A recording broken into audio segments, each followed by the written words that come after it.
E aí galera do Papo Cripto, beleza? Hoje a gente vai mergulhar de cabeça no mundo do Bitcoin. Mas calma, não é só sobre preço ou mineração. Ah, não? A ideia é ir além, entender a história por trás dessa moeda que tá dando o que falar. É isso aí. Afinal, o que faz o Bitcoin ser tão especial? Boa pergunta. A gente precisa entender o contexto, né? O Bitcoin não surgiu do nada. Ele é uma resposta, ou pelo menos tenta ser, a uma série de problemas que a gente vê no sistema atual, principalmente quando falamos de dinheiro. Entendi. É como se o Bitcoin fosse um sintoma de que as coisas não vão tão bem assim, né? Mas por onde a gente começa essa investigação? O texto que a gente separou pra você destaca uma frase interessante logo de cara. O futuro não chega pra todos ao mesmo tempo. E cara, isso é a mais pura verdade. Enquanto a gente está aqui no mundo digital, com acesso à tecnologia, informação na palma da mão, tem gente que ainda vive em realidades totalmente diferentes. Verdade. E essa disparidade é importante para a gente entender o Bitcoin certo. Com certeza. O Bitcoin surge nesse contexto de um mundo em transição.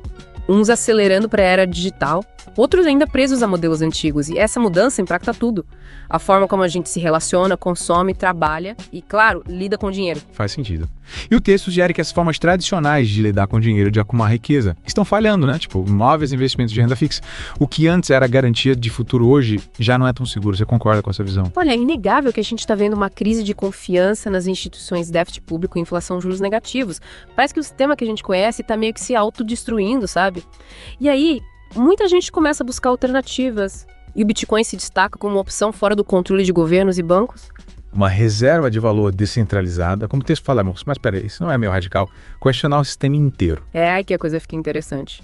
O texto menciona os cypherpunks, um grupo que lá nos anos 90 já criticava o sistema, a centralização de poder, a falta de privacidade. E eles viam na criptografia, na tecnologia, um caminho para construir um novo modelo. E como o Bitcoin se encaixa nessa história? Para entender isso, a gente precisa mergulhar um pouco na filosofia dos cypherpunks. Eles acreditavam na liberdade individual, na descentralização, na ideia de que o código ou a matemática poderiam criar sistemas mais justos e transparentes. E o Bitcoin, com sua estrutura descentralizada, sem um ponto único de controle, representa essa visão. Então o Bitcoin é mais do que uma moeda digital. Ele carrega uma ideologia, uma visão de mundo. Exatamente. E o texto explora como essa visão pode impactar não só a forma como a gente lida com dinheiro, mas também a nossa relação com o tempo, as nossas preferências temporais. Preferências temporais. O que seria isso?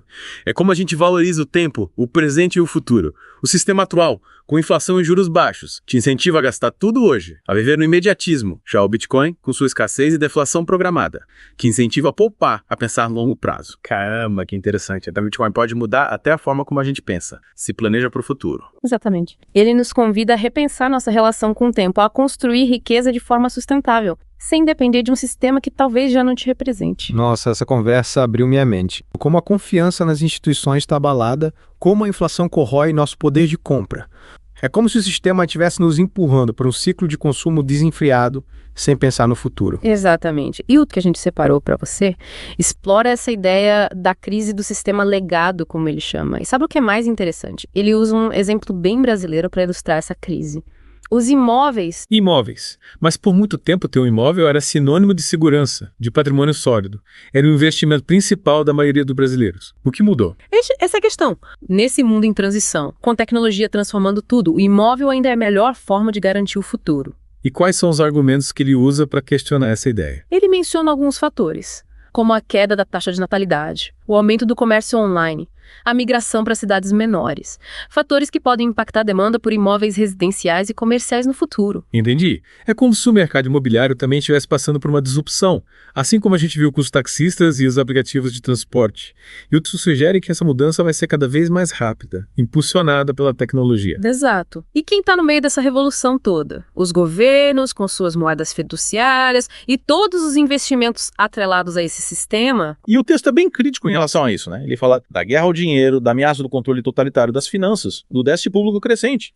Parece que a gente está caminhando para um colapso. É uma visão bem pessimista, mas que faz a gente pensar, né? Será que o sistema que a gente conhece é realmente sustentável a longo prazo? E aí, de novo, o Bitcoin surge como uma alternativa, um escudo contra essa tendência. Mas o texto vai além, questionando até a própria democracia representativa. Ele cita o filósofo Hans Hermann Hoppe, que chama a democracia de o Deus que falhou. Qual a relação disso com o Bitcoin? O texto usa o exemplo de um condomínio, onde os porteiros e visitantes têm direito a voto, decidindo sobre as despesas sem arcar com as consequências. é uma analogia para mostrar como a democracia, em alguns casos, pode ser extorcida com grupos que tomam decisões sem ter skin in the game, sem assumir os riscos das suas próprias escolhas. Interessante. E como o Bitcoin se encaixa nessa crítica à democracia representativa? O Bitcoin, por ser descentralizado, tira o poder de decisão das mãos de um grupo centralizado. Seja um governo, um banco central ou uma elite política. Ele propõe um sistema onde a responsabilidade é distribuída, onde as decisões são tomadas de forma mais transparente e, em teoria, mais justa. Então, no fundo, a gente está falando de uma mudança de paradigma, né? De um sistema centralizado para um sistema descentralizado.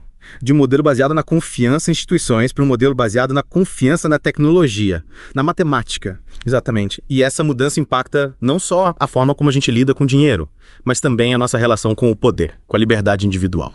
Mas e aí, na prática, como o Bitcoin pode impactar o nosso dia a dia? O texto destaca um ponto interessante, que é o impacto do Bitcoin na produtividade e no progresso, principalmente em países com governos corruptos ou ineficientes. Imagina só, um sistema financeiro livre de censura, onde você pode transacionar valor sem depender de intermediários, sem medo de confiscos ou inflação descontrolada. Parece um sonho, né? Mas como isso seria possível? Pensa comigo, como o Bitcoin, você tira o poder do governo de manipular a moeda, de imprimir dinheiro sem lastro, de controlar suas finanças. Isso pode levar a uma maior estabilidade econômica, a um ambiente mais favorável para o empreendedorismo, a investimentos a longo prazo. Não entendi. É como se o Bitcoin empoderasse as pessoas, dando a elas mais controle sobre o próprio dinheiro. Mas o texto vai além, né? Ele fala também do impacto do Bitcoin nas nossas preferências temporais. Exatamente, a gente já tinha comentado sobre isso, né? O sistema atual te incentiva a gastar tudo hoje, a viver no imediatismo. Já o Bitcoin, com sua escassez e deflação programada, te incentiva a poupar, a pensar no longo prazo. E como essa mudança de mentalidade pode impactar a sociedade? Imagina uma sociedade onde as pessoas pensam mais no futuro, onde elas investem em educação, em projetos de longo prazo, em construir um futuro melhor para si e para as próximas gerações. Essa é a visão que o Bitcoin propõe. É uma mudança profunda, né? E o texto fala também da migração da riqueza para o mundo digital, com a ascensão das empresas.com e como o Bitcoin se encaixa nesse contexto. Perfeito. O Bitcoin, por ser um nativo digital nativo da internet, se torna uma peça fundamental nesse processo de digitalização da economia. Ele facilita as transações online, reduz custos, elimina intermediários e abre um leque de possibilidades para novos modelos de negócio. Nossa, quanta coisa para assimilar. É realmente uma mudança de paradigma, né? Sem dúvida. E o autor Saifedean Ammous, que a gente está usando como base para essa conversa, defende que essa mudança é essencial para o desenvolvimento da sociedade.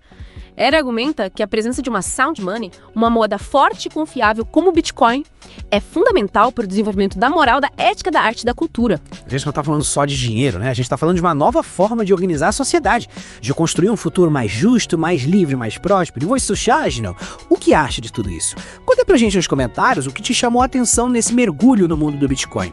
Quais são as suas dúvidas? O que te deixou mais curioso? E não esquece de se inscrever no canal Papo Cripto para acompanhar essa revolução que está só começando. Valeu, galera. Até a próxima.